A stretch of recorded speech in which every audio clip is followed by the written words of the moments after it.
दोस्तों, ये कहानी सुनीता नाम की लड़की की है जो किसी लड़के से प्यार करती थी। लेकिन लड़की की शादी उसके घर वाले किसी और लड़के से कर देते हैं।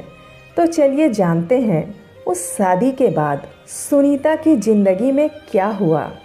एक बहुत बड़ी बहस, मान मनौवल और लाख समझाने के बाद जब लड़की की शादी उसके इच्छा के बिना एक रमेश नाम के गंवार लड़के के साथ कर दी गई तो सुनीता निराश मन लिए एक बहू और पत्नी के रूप में लड़के के घर आ गई थी। तभी सुहाग रात के वक्त लड़का दूध लेकर कमरे में आता है और सुनीता के पास बैठ जाता है। तभी उसकी पत्नी आंख नीचे किए गुस्से से पति से कहती है, क्या तुम मुझे अकेला छोड़ सकते हो? सुनीता की ये बात सुनकर रमेश बहुत उदास हो जाता है। कुछ देर बाद रमेश मुस्कुराकर बोलता है, अच्छा ठीक है, तुम आराम करो, मैं तुम्हारे लिए दूध लेकर आया था। इतना कहकर रमेश कमरे से बाहर चला जाता है। इधर सुनीता अचरज मन से मन मारकर ही रह जाती है कि इसने झगड़ा क्यों नहीं किया, क्योंकि वो चाहती थी कि झगड़ा हो और कलेश हो ताकि वो उस गंवार रमेश से तलाक ले सके। समय बीतता गया। सुनीता को ससुराल में रहते 5 दिन बीत गए। सुनीता अपना हर समय अपने कमरे में ही रहती, किसी से बात नहीं करती। रूम का दरवाज़ा बंद करके वो बस मोबाइल में सारा दिन अपने बॉयफ्रेंड से बात किया करती। उसका बॉयफ्रेंड उधर से सुनीता को दिमाग देता रहता ताकि वो ससुराल में खूब कलेश करे और अपने पति से तलाक ले ले। और उधर लड़के की माँ बिना शिकायत करे दिन भर घर का सारा काम करती थी। माँ सबके लिए खाना भी खुद ही बनाती थी, फिर भी माँ के चेहरे पर मुस्कान ही रहती थी। रमेश एक छोटी सी कंपनी में काम करता था। रमेश दिल का सच्चा, ईमानदार, मेहनती और एक अच्छा इंसान था। रोज सुबह अपने काम पर जाता और शाम को थका हारा घर लौटता। इस बीच उसकी पत्नी सुनीता उसे एक गिलास पानी भी नहीं पूछती थी। अब तक रमेश और सुनीता की शादी को लगभग 1 महीना हो गया था, मगर वो दोनों अब तक एक साथ कभी नहीं सोए थे। रमेश बहुत शांत स्वभाव का था, इसलिए वो सुनीता को कुछ नहीं कहता था। रमेश सुनीता की तमाम हरकतों को नज़रअंदाज कर उसे खुद खाना परोस कर देता था। सुनीता रमेश और सास के साथ बैठकर कभी भी खाना नहीं खाती थी। सुनीता अपना खाना अपने कमरे में अलग बैठकर खाती थी। सुनीता के पास ससुराल में एक स्कूटी भी थी जो कि उसके पिता ने उसको दी थी। रमेश अब जैसे ही ऑफिस चला जाता, इधर सुनीता रमेश के जाने के बाद स्कूटी लेकर अपने बॉयफ्रेंड के पास चली जाती मिलने के लिए। रमेश के आने से पहले ही वो अपने ससुराल वापस आ जाती थी। एक दिन रमेश की ऑफिस की छुट्टी थी और वह घर पर ही था। इस बात का फ़ायदा उठाकर सुनीता ने घर में कलेश करने की सोची और माँ के द्वारा बनाए गए खाने की बुराई करती हुई माँ को उल्टा सीधा बोला। ये सब देखकर रमेश को बहुत गुस्सा आता है और गुस्से में आकर रमेश सुनीता पर हाथ उठा देता है। यह सब देख रमेश की माँ उल्टा रमेश को ही चिल्लाने और डांटने लगती है। इधर सुनीता को तो बस एक झगड़े का बहाना ही चाहिए था जो कि उसे अब मिल गया था। तभी सुनीता गुस्से में बिना बोले स्कूटी लेकर अपने बॉयफ्रेंड से मिलने चली जाती है और अपने बॉयफ्रेंड के पास जाकर कहती है कि अब एक पल भी मुझे उस घर में नहीं रहना। मैं अब उन लोगों के बीच नहीं रहना चाहती। मेरा दम घुटता है वहाँ, और आज तो उस गंवार ने मुझ पर हाथ उठा जरा भी अच्छा नहीं किया। तभी उसका बॉयफ्रेंड सुनीता के इन हालातों का फ़ायदा उठाकर अपनी चालाक बुद्धि से बोलता है कि मैं तो तुम्हें कब से कह रहा हूँ कि तुम भाग चलो मेरे साथ कहीं दूर, मगर तुम हो कि आजकल में ही लगी रहती हो। तब सुनीता कहती है कि शादी के दिन मैं तुम्हारे पास ही तो आई थी, तब तुमने ही तो यह कहकर वापस लौटा दिया था कि खाली हाथ हम दोनों कहाँ तक भागेंगे। लड़का बोला, हाँ तो क्या कहता मैंने तुमसे कहा था कि कुछ पैसे और गहने साथ लेकर आना, और तुम हो कि खाली हाथ मेरे पास आ गई थी। आखिर दूर एक नई जगह पर जिंदगी की नई शुरुआत करने के लिए पैसे तो चाहिए ना। और हाँ, जब भी मैं तुम्हारे पास आता हूँ और तुम्हें छूना चाहता हूँ, प्यार करना चाहता हूँ, तभी तुम्हारे नखरे शुरू हो जाते हैं। बस यही कहती रहती हो, ये सब प्यार शादी के बाद ही होगा। तभी लड़की गुस्सा होकर कहती है कि हाँ, शादी के बाद ही होना चाहिए ये सब। और मैं तुम्हारी ही तो हूँ। मैं आज भी एक कुंवारी लड़की ही हूँ, क्योंकि शादी करके भी मैं आज तक उस गंवार के साथ नहीं सोई हूँ, क्योंकि मैंने तुमसे ही सच्चा प्यार किया है। और अब मैं चाहती हूँ कि अब तुम मेरे साथ शादी करके मुझे हमेशा के लिए अपना बना लो, और फिर उसके बाद अपनी मर्जी, जितना मन करे उतना प्यार करना, मैं नहीं रोकूंगी। यह सुनकर सुनीता का बॉयफ्रेंड बोलता है, तो ठीक है, मैं ज़रूर शादी करूँगा, मगर तुम कम से कम 5 लाख रुपयों का शाम तक किसी तरह इंतजाम कर लो। मैं तुम्हें एक होटल का पता दे रहा हूँ, तुम रात को 10 बजे तक उस होटल पर पहुँच जाना। सुनीता बोलती है, उस गंवार के पास कहाँ होगा पैसा, बल्कि मेरे पापा ने ही उसे दहेज के रूप में 3 लाख रुपए और कुछ गहने दिए थे।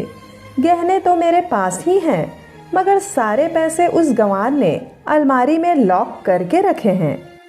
मगर मैं आज जैसे तैसे उस अलमारी की चाबी खोजकर उसमें से पैसे निकालकर हमेशा के लिए तुम्हारे पास आ जाऊंगी। इतना कहकर लड़की ससुराल लौट जाती है। लड़की ससुराल पहुंचकर अपने पति और सास से लड़ाई करती है और वो उन पर खूब चिल्लाती है। फिर भी पता नहीं क्यों रमेश और सास सुनीता को कोई प्रतिक्रिया नहीं देते, सब अनसुना करते रहते हैं। तभी गुस्से से तिलमिलाती हुई सुनीता अपने कमरे में चली जाती है। तभी सुनीता के मोबाइल पर सुनीता के बॉयफ्रेंड का मैसेज आता है। मैसेज में लिखा था कि कब आ रही हो पैसे लेकर, कितना वक्त लगेगा। सुनीता मैसेज का रिप्लाई करते हुए लिखती है, सब्र करो, मैं वक्त पर आ जाऊंगी। इतना लिखकर मैसेज सेंड कर देती है। इतने में रमेश सुनीता के रूम का दरवाज़ा खटखटाते हुए बोलता है, चलो खाना खा लो। सुनीता बोलती है, मैं खाना तभी खाऊंगी जब मुझे इस अलमारी की चाबी दोगे। रमेश कुछ देर चुप रहता है और कुछ सोचकर अलमारी की चाबी निकालकर दरवाजे के नीचे सुनीता के रूम से खिसका देता है। चाबी देख सुनीता बहुत खुश होती है। रमेश बोलता है, ये लो चाबी और चलकर अब खाना खा लो, क्योंकि मैंने और माँ ने अभी तक खाना नहीं खाया है। माँ ने कहा हम आज साथ बैठकर ही खाना खाएंगे। सुनीता कहती है, माँ और तुम खाना खा लो, मैं बाहर से ही खाना खाकर आई हूँ, भूख नहीं है। अब ये सुनकर रमेश वहाँ से चला जाता है। तभी सुनीता जल्दी से चाबी उठाती है और अलमारी खोल देती है। अलमारी खोलते ही उसकी आंखों के सामने दहेज के मिले हुए पैसे और गहनों के साथ उन पर एक डायरी भी रखी हुई थी। सुनीता के मन में जानने की तीव्र इच्छा हुई कि आखिर ये डायरी कैसी है जो इतनी संभाल कर रखी गई है। सुनीता ने डायरी उठाई और खोलकर पढ़ने लगी। डायरी में जो लिखा था वो पढ़कर सुनीता के होश उड़ गए। डायरी में लिखा था, प्रिय पत्नी, मैं सब जानता हूँ तुम्हारे बारे में, क्योंकि हमारी शादी से पहले ही तुम्हारे पिता ने मुझे ये सब बता दिया था कि तुम किसी लड़के से बहुत प्रेम करती हो।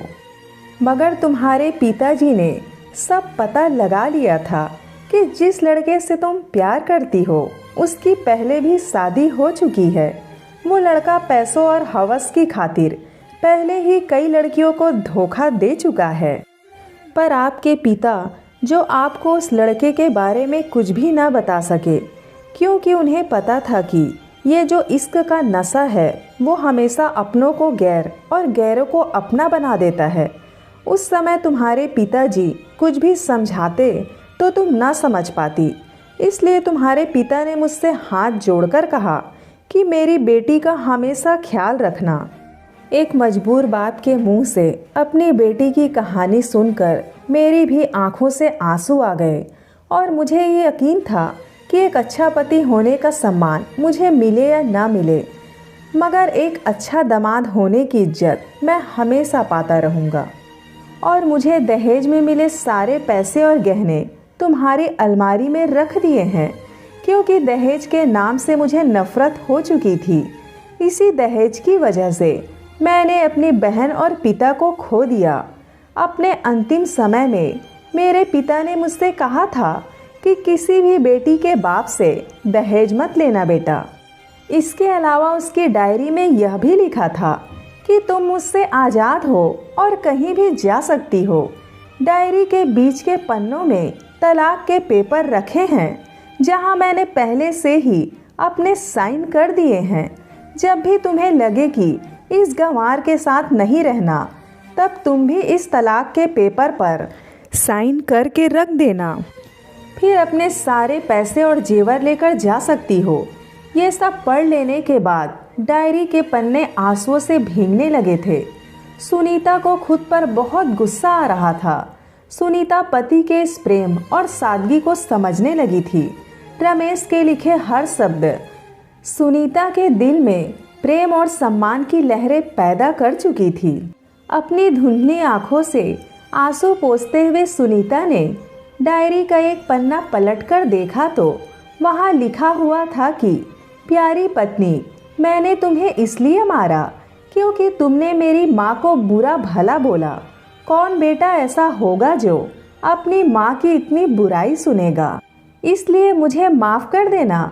मैं गुस्से को काबू ना कर पाया, क्योंकि मेरे लिए माँ का दर्जा सबसे ऊंचा है और आपको मैं अपना हमसफ़र बनाकर अपनी दुल्हन बनाकर लाया हूँ। आपसे ज़बरदस्ती करने नहीं, अब फैसला तुम्हारे हाथों में है। दिल से सोचकर फैसला करना। इतना पढ़ने के बाद सुनीता के हाथ से डायरी छूट जाती है।